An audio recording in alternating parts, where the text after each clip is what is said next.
আপনাকে একটা কথা বলতাম। জি বলুন। এই জায়গাটা বেশি একটা সুবিধার না, এইখানে কিছু দুষ্ট প্রকৃতির মানুষ আড্ডা দেয়। আপনি এইখান থেকে চলে যান। তা আপনি এখান থেকে কোথায় যাচ্ছেন? মসজিদ থেকে বাড়ি ফেরার পথ এটা আমার। আসরের নামাজ আদায় করলাম মসজিদে, এখন বাড়িতে যাচ্ছি। আচ্ছা হামজা, এখন আপনি কি করছেন? মানে বিজনেস না জব? আমাদের গোষ্ঠীতে কেউ কোনোদিনও ব্যবসা করে নাই। আমি একটা চাকরির খোঁজ করতেছি। কাম তো করতে পারি নাই, হামজা হুজুর এসে পড়ছে। আচ্ছা ঠিক আছে। কে কে এখানে? কে ছিল ওখানে? কে ছিল দেখতে পাই নাই, মুখটা গামছা দিয়ে বাঁধা ছিল। আমার মনে হইতেছে পিছে পিছে আপনার ক্ষতি করার জন্য আসছিল, এই জন্য ওইখানে গাপটি মেরে বসে আছে। তার মানে আপনাকে দেখে চলে গেছে? হ্যাঁ তাই মনে হচ্ছে।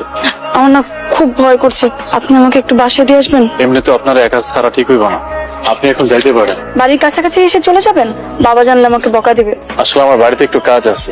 আমার আদরের ছোট ভাই রিপন আগামীকাল বিদেশে যাবে, আরেকদিন যাব। আমি আমার অনিচ্ছা সত্ত্বেও আপনাকে সেদিন অনেক অপমান করেছিলাম, তার জন্য সরি। আশা করছি আপনি আমাকে মাফ করে দিবেন। কষ্ট পেয়েছিলাম, আবার ভুলেও গেছি। তারপরেও আপনার মনের শান্তির জন্য বলি, আমি আপনাকে ক্ষমা করলাম। দেখো চা ধরছে, দেখলেই মনে হয় দয়া করছে। সেখানে লিগা রান্না বাড়াইতে আমার তারাবি নামাজ পড়তে না। মুবারকবাদ মাহে রমজান। জি ওয়ালাইকুম আসসালাম। হ্যাঁ হ্যাঁ হ্যাঁ, দেখছি মাশাআল্লাহ, আল্লাহর দরবারে লাখো কোটি শুকরিয়া। ওনার কৃপায় আরো একটা রমজান এই জীবনে পাইলাম।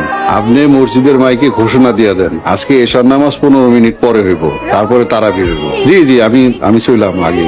আব্বা চাঁদ দেখছেন? হ্যাঁ দেখছি, মাশাআল্লাহ অনেক সুন্দর। সজীবের মা, আধা ঘন্টা পরে হালকা পাতলা একটু নাস্তা দিও, মসজিদে যাইতে হইব। এশার পরে প্রথম তারাবি হইব। এবার রমজানে না মসজিদের এক পাশে পর্দা দিয়া মহিলাগো তারাবি নামাজের ব্যবস্থা করবেন কইছিলেন?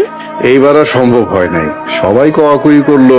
মহিলারা যদি বাড়ির বাইরে আসে, বাড়িতে চুরিধারি হইতে পারে, আরো অনেক কিছু সমস্যা আছে। সব দিক বিবেচনা কইরা এইবার আর ব্যবস্থা হয় নাই। মহিলাদের জন্য মসজিদে তারাবির নামাজের ব্যবস্থা করলে কতই না ভালো হইতো। এই উসিলা একবার কোরআন খতম হয়ে যেত। তারাবি সালাত কিভাবে আদায় করব? 2 রাকাত করে আদায় করব নাকি 4 রাকাত করে? হামজারে খবর দিব কিভাবে রমজান মাসে সালাত আদায় করলে সওয়াব পাওয়া যায়, ওর কাছ থেকে পরামর্শ নিব। আয় মা, নামাজে দাঁড়া।